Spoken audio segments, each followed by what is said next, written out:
নমস্কার, নিউজ নেওয়ার প্রাইম নিউজে সবাইকে স্বাগত। আমি রয়েছি আপনাদের সাথে, মীনাক্ষী। চোখ রাখছি খবরে। ৩৫তম মণিপুরী ভাষা দিবসকে সামনে রেখে আগরতলায় আয়োজিত হলো বিশেষ মিছিল। মণিপুরী সমাজের উদ্যোগে এই মিছিল বের হয় আগরতলা টাউন হলের সামনে থেকে বৃহস্পতিবার।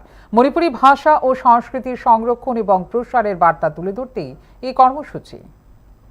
২০ আগস্ট ৩৫তম মণিপুরী ভাষা দিবস। এই দিনটিকে সামনে রেখে বৃহস্পতিবার আগরতলা টাউন হলের সামনে থেকে মণিপুরী সমাজের পক্ষ থেকে আয়োজন করা হয় এক বর্ণাঢ্য মিছিলের মাধ্যমে মণিপুরী ভাষা, সাহিত্য, সংস্কৃতি ও ঐতিহ্যকে আরও সমৃদ্ধ করার আহ্বান জানানো হয়। মিছিলে অংশগ্রহণকারীদের হাতে ছিল বিভিন্ন দাবি সম্বলিত প্লে কার্ড ও ব্যানার। মণিপুরী ভাষার মর্যাদা রক্ষা এবং আগামী প্রজন্মের মধ্যে মাতৃভাষার প্রতি আগ্রহ বাড়ানোর বার্তাও উঠে আসে কর্মসূচিতে। এখানে জমা হয়েছে আজকের টাউন হলে। তো আজকের third time Manipuri language day ত্রিপুরাতে পালন হচ্ছে। প্রতি বছরে এই দিনটাকে আমরা পালন করে থাকি। এবারের বিশেষত্ব হলো আমাদের মাঝখানে এবার মণিপুর থেকে আর্ট অ্যান্ড কালচার মিনিস্টার আসছেন এবং উনি অলরেডি আমাদের সাথেই আছেন, আসবেন কিছুক্ষণ পর। ৩৫তম মণিপুরী ভাষা দিবসকে ঘিরে এই মিছিলের মধ্যে দিয়ে মণিপুরী ভাষা ও সংস্কৃতি সংরক্ষণের বার্তাই আরও একবার জোরালোভাবে তুলে ধরল মণিপুরী সমাজ। ব্যুরো রিপোর্ট, নিউজ নাও। ভারতবর্ষের প্রাক্তন প্রধানমন্ত্রী ও ভারতরত্ন প্রয়াত রাজীব গান্ধীর ৮২তম জন্মবার্ষিকী যথাযথ মর্যাদায় পালন করল প্রদেশ কংগ্রেস। এদিন আগরতলায় কংগ্রেস ভবনে আয়োজিত হয় সংক্ষিপ্ত স্মরণ অনুষ্ঠান। রাজীব গান্ধীর জন্মবার্ষিকী উপলক্ষে কংগ্রেস ভবনে আয়োজিত অনুষ্ঠানে জাতীয় পতাকা উত্তোলন করেন কংগ্রেস বিধায়ক গোপাল চন্দ্র রায়। দলীয় পতাকা উত্তোলন করেন প্রদেশ কংগ্রেস সভাপতি আশিস কুমার সাহা। পাশাপাশি দলের বিভিন্ন শাখা সংগঠনের পতাকাও যথাযথ মর্যাদায় উত্তোলন করা হয়। অনুষ্ঠানে উপস্থিত ছিলেন প্রদেশ কংগ্রেসের অন্যান্য নেতৃত্ব এবং কর্মী সমর্থকেরা। রাজীব গান্ধীর স্মৃতির প্রতি শ্রদ্ধা জানিয়ে তার দেশের প্রতি অবদানের কথা স্মরণ করেন উপস্থিত কংগ্রেস নেতৃত্ব।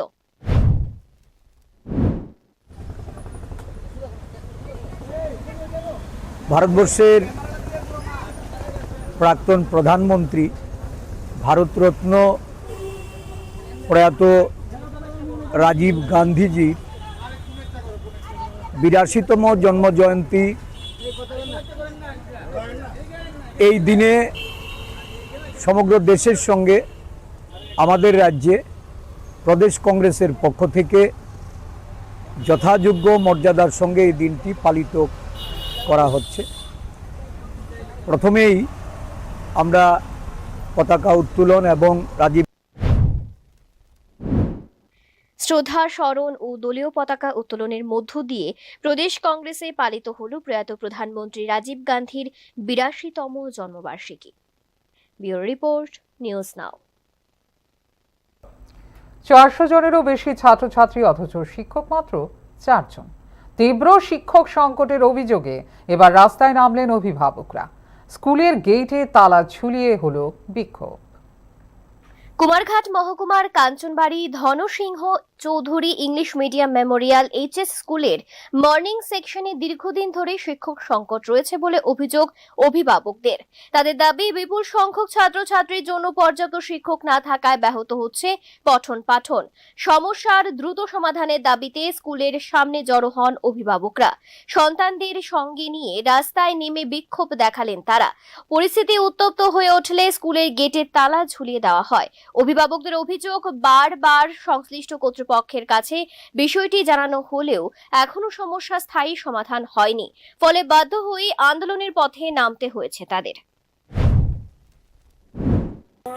হঠাৎ করে দেখি বাচ্চা প্রেয়ার আমরা দস্তুর মতো করেছি, করার পর দেখলাম হঠাৎ করে গার্জিয়ানগুলা বাচ্চাদের নিয়ে বাড়িয়ে তোলে। কী হলো ওনারা বলেন কিচ্ছু না, আপনারা থাকেন বলে ওনাদের বাচ্চাদেরকে নিয়ে বাইরে চলে গেলেন। তারপর হঠাৎ দেখি সবগুলি গেইটে ওরা তালা মারছে। গেইটে তালা মারছে কি বাইরে গিয়ে বললো, ম্যাডাম আপনাদের কোনো সমস্যা হবে না, আপনারা কিছুক্ষণ বন্দি থাকুন, আমাদের স্কুল এখন দেখার বিষয় অভিভাবকদের এই আন্দোলনের পর শিক্ষা দপ্তর কি পদক্ষেপ নেয় এবং কবে কাটে কাঞ্চনবাড়ি স্কুলের দীর্ঘদিনের শিক্ষক সংকট। Bureau report, news now. সোনামুড়ার খেদাবাড়ি এলাকায় ওএনজিসি ড্রিলিং কাজকে ঘিরে তীব্র ক্ষোভ কৃষক ও মৎস্য চাষীদের মধ্যে। রাসায়নিক মিশ্রিত জল কৃষি জমি ও জলাশয়ে ঢুকে ফসল নষ্ট এবং মাছের মৃত্যুর অভিযোগ উঠেছে। ক্ষতিপূরণের দাবিতে ওএনজিসির গেট অবরোধ করে বিক্ষোভ দেখালেন ক্ষতিগ্রস্তরা। সোনামুড়া মহকুমার খেদাবাড়ি এলাকায় ওএনজিসির ড্রিলিং কাজ ঘিরে নতুন করে বিতর্ক। স্থানীয় কৃষকদের অভিযোগ, প্রকল্প এলাকা থেকে নিষ্কাশিত রাসায়নিক একটি ট্যাঙ্কে জমা করে রাখা হয়েছিল। সম্প্রতি বৃষ্টির জেরে সেই ট্যাঙ্ক উপচে রাসায়নিক মিশ্রিত জল কৃষি জমিতে ঢুকে পড়ে। কৃষকদের দাবি, রাসায়নিকের প্রভাবে জমির ফসল নষ্ট হওয়ার পাশাপাশি ক্ষতিগ্রস্ত হয়েছে মাটিও। শুধু কৃষি জমি নয়, পাশের জলাশয় এবং পুকুরও রাসায়নিক মিশে যাওয়ার অভিযোগ উঠেছে। কারেন্ট সমস্যা তাই নিয়েও বিভিন্ন অনেক দিন ধরে আজকে না কালকে না পরশু ঘোরাচ্ছে। এই যে ওই বিভিন্ন কৃষকরা আছে, তাদের কাজকর্ম ছেড়ে ওরা ডে লেবার আছে, ওদের আজকে ডে হাজিরা ছেড়ে বিভিন্ন 5 দিন ধরে ওদের পিছনে ঘুরছে। তাই আমরা চাই যে এই সমস্যাটা দ্রুত সুরাহা হোক, গ্রামবাসীরা একদম তাদের পর্যাপ্ত পরিমাণে ক্ষতি যাতে পায় এবং যাদের নষ্ট হচ্ছে তাদের যাতে আর ভবিষ্যতে না নষ্ট হয় সেই রকম প্রিকশন ওএনজিসি নেয়। তাদের বিভিন্ন ঘাটতি আছে, ওরা প্রজেক্ট থেকে বিভিন্ন কাঁচের বোতল, প্লেট এগুলি ছুঁড়ে ফেলে, ওয়ান টাইম থাল গ্লাস ছুঁড়ে ফেলে, আশেপাশে জমি নষ্ট হয়, কেমিক্যাল তো বেরোচ্ছে প্রতিনিয়ত। আপনারা যে কোনো কেউ এগুলো লুকানোর কোনো কিছু নেই। এই যদি আমাদের পার্শ্ববর্তী ধানের জমিগুলি ঘুরে দেখলেই দেখবেন সেগুলি পুরা নষ্ট, জ্বলে গেছে। আমরা চাই দ্রুত এগুলির সমাধান প্লাস আমাদের এই ক্ষতিপূরণ, গ্রামবাসী যাতে পর্যাপ্ত পরিমাণে ক্ষতিপূরণ হয়। তাদের রুজি রুটির প্রশ্ন এখানে, এই জমি থেকেই ভাত খায়, ভাত খাবার ধান নষ্ট হয়ে গেছে। আজ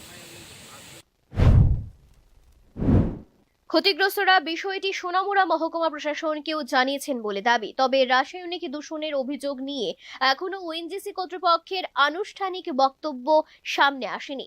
প্রকৃত কারণ এবং ক্ষয়ক্ষতির পরিমাণ তদন্তের পরই স্পষ্ট হবে। রাসায়নিক বর্জ্য ব্যবস্থাপনা নিয়ে ওঠা এই অভিযোগের দ্রুত তদন্ত এবং ক্ষতিগ্রস্তদের উপযুক্ত ক্ষতিপূরণের দাবি এখন জোরালো হচ্ছে। ব্যুরো রিপোর্ট, নিউজ নাও। উন্নয়নের দাবিতে সরব সালেমা থানাধীন মেহেন্দি এলাকার বাসিন্দারা। রাস্তা, পানীয় জল ও বিদ্যুৎ পরিষেবার বেহাল দশা নিয়ে ক্ষোভ প্রকাশ করেছেন স্থানীয়রা। এরই মধ্যে সুরমা বিধানসভা কেন্দ্রের বিধায়ক স্বপ্না দাস পালের জামাতার রাস্তার কাজের টেন্ডার বাতিল করা হয়েছে বলে অভিযোগ উঠেছে। কেন টেন্ডার বাতিল করা হলো তা নিয়ে প্রশ্ন তুলেছেন এলাকাবাসী। যদিও এই অভিযোগের বিষয়ে সংশ্লিষ্ট কর্তৃপক্ষ বা বিধায়ক পরিবারের পক্ষ থেকে কোনো বক্তব্য পাওয়া যায়নি। সালেমা থানাধীন মেহেন্দি এলাকায় দীর্ঘদিন ধরে রাস্তা, পানীয় জল এবং বিদ্যুৎ পরিষেবা নিয়ে সমস্যায় রয়েছেন স্থানীয় বাসিন্দারা। অভিযোগ, একাধিকবার সমস্যার কথা জানানো হলেও স্থায়ী সমাধান হয়নি। এলাকাবাসীর দাবি, রাস্তার কাজের জন্য টেন্ডার হওয়ার পর সেটি বাতিল করে দেওয়া হয়েছে। এই টেন্ডার বাতিলের পেছনে কোনো রাজনৈতিক চাপ বা অন্য কোনো কারণ রয়েছে কিনা তা নিয়ে প্রশ্ন তুলেছেন তারা। স্থানীয়দের অভিযোগ, নির্বাচনের সময় উন্নয়নের প্রতিশ্রুতি দেওয়া হলেও বাস্তবে এখনো মৌলিক পরিষেবা থেকে বঞ্চিত মেহেন্দি এলাকার মানুষ। দ্রুত রাস্তা সংস্কার, নিয়মিত পানীয় জল সরবরাহ এবং বিদ্যুৎ সমস্যার সমাধানের জন্য দাবি জানিয়েছেন তারা। পাশাপাশি টেন্ডার বাতিলের অভিযোগের স্বচ্ছ তদন্তেরও দাবি উঠেছে। অ্যাকর্ডিংলি চিফ ইঞ্জিনিয়ার স্যারে প্রথমে কইছিল যে আপনারা টেন্ডার করে রাখেন, কিন্তু স্যাংশন হওয়ার পরেই বাদবাকি প্রসেসটা করেন। অ্যাকর্ডিংলি আমরা টেন্ডার করে রাখছি এবং এখন স্যারে আপনারা গ্রিন সিগন্যাল দিছে চিফ ইঞ্জিনিয়ারে যে আপনারা এখন টেন্ডার ওপেন করেন এবং আস্তে আস্তে প্রসেস করে financial bid, technical bid, financial bid খোলার পরে ওয়ার্ক অর্ডার আপনারা করার প্রসেসটা আগান। তো অ্যাকর্ডিংলি আমরা আগাইছি। কোনো 1-2টা অলরেডি প্রসেস হয়ে 1-2টা আমরা আগাই গেছে অনেকটা, আর 1-2টা ফাইল অলরেডি এসি স্যারের কাছে দেওয়া আছে। আমরা অলরেডি এসি স্যারের কাছে ওপেন করে এসি স্যারের কাছে গেছে। আনফর্চুনেটলি এসি স্যারের বাবা গত বৃহস্পতিবারে মারা গেছে, তো ডিএসসি একটু চেঞ্জের ব্যাপার আছে। অলরেডি আমরা প্রসেস করব এবং উইদিন 15 দিন, কারণ এটার মধ্যে আমরা শুধু ওপেন করলে হইতো না, ফিনান্সিয়াল বিট খোলার পরে এলওএ ইস্যু করতে হইব, কন্ট্রাক্টরের কাছে চিঠি যাইব, কন্ট্রাক্টর আবার পিবিজি জমা দিব, এরপরে আমরা ওয়ার্ক অর্ডারটা দিয়ে দিব। মেহেন্দি এলাকার বাসিন্দাদের এই অভিযোগকে ঘিরে এখন প্রশাসনের ভূমিকার দিকেই তাকিয়ে স্থানীয়রা। তাদের দাবি, দ্রুত সমস্যাগুলি খতিয়ে দেখে কার্যকর ব্যবস্থা নেওয়া হোক এবং টেন্ডার বাতিলের বিষয়টিও পরিষ্কার করা হোক। ব্যুরো রিপোর্ট, নিউজ নাও। সাবরুম মহকুমার পূর্ব হরিণা ২ নম্বর ওয়ার্ডে গৃহবধূর রহস্যজনক মৃত্যুকে কেন্দ্র করে চাঞ্চল্য ছড়িয়েছে। মৃতা রঞ্জিত সূত্রধরের স্ত্রী বলে জানা গেছে। পরিবারের দাবি আত্মহত্যা করেছেন ওই গৃহবধূ। তবে ঘটনার পরিস্থিতি ঘিরে উঠছে একাধিক প্রশ্ন। পরিবারের দাবি অনুযায়ী গতকাল রাতে স্বামী স্ত্রী একই ঘরে ঘুমিয়েছিলেন।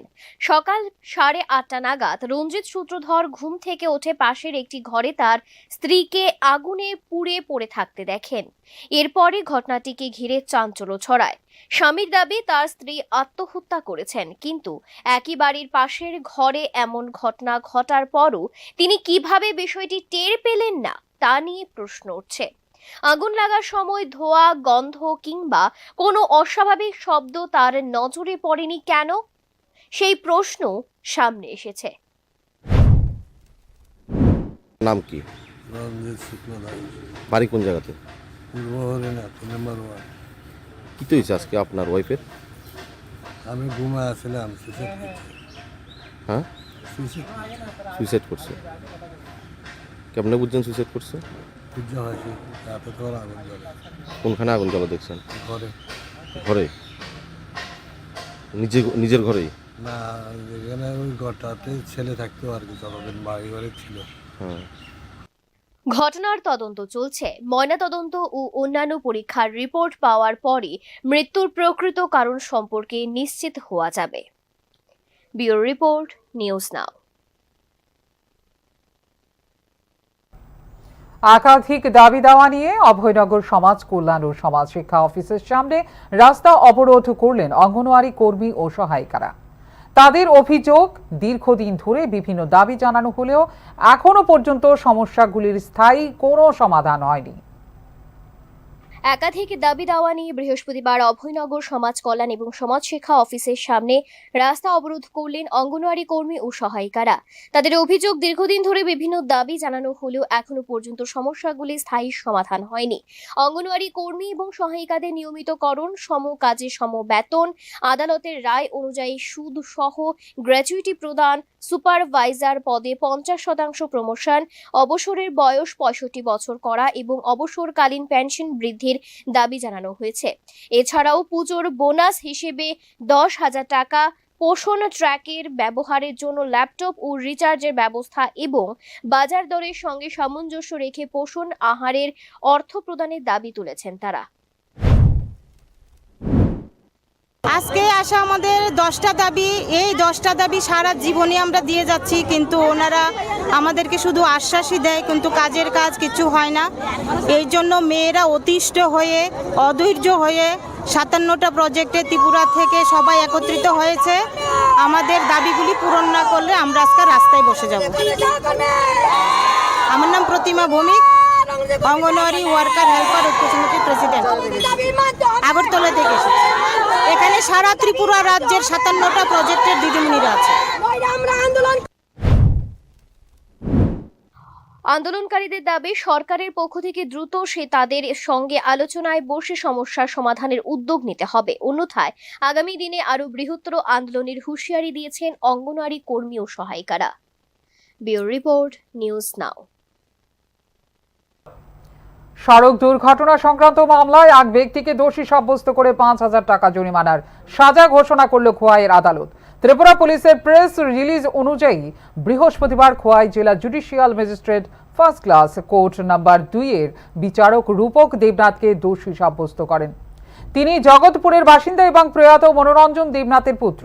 ভারতীয় দণ্ডবিধির 279, 338 ধারা এবং মোটর ভেহিকল অ্যাক্টের 184 ধারায় দায়ের হওয়া মামলায় এই সাজা দেওয়া হয়। জরিমানার অর্থ পরিশোধে ব্যর্থ হলে অভিযুক্তকে আরও 10 দিনের কারাদণ্ড ভোগ করতে হবে। খোয়াই থানার এসআই তপন চন্দ্র দাস তদন্ত শেষে 31 মে 2023-এ চার্জশিট দাখিল করেছিলেন। পরবর্তীতে বিচার প্রক্রিয়া শেষে আদালত অভিযুক্তকে দোষী সাব্যস্ত করে এই সাজা ঘোষণা করে।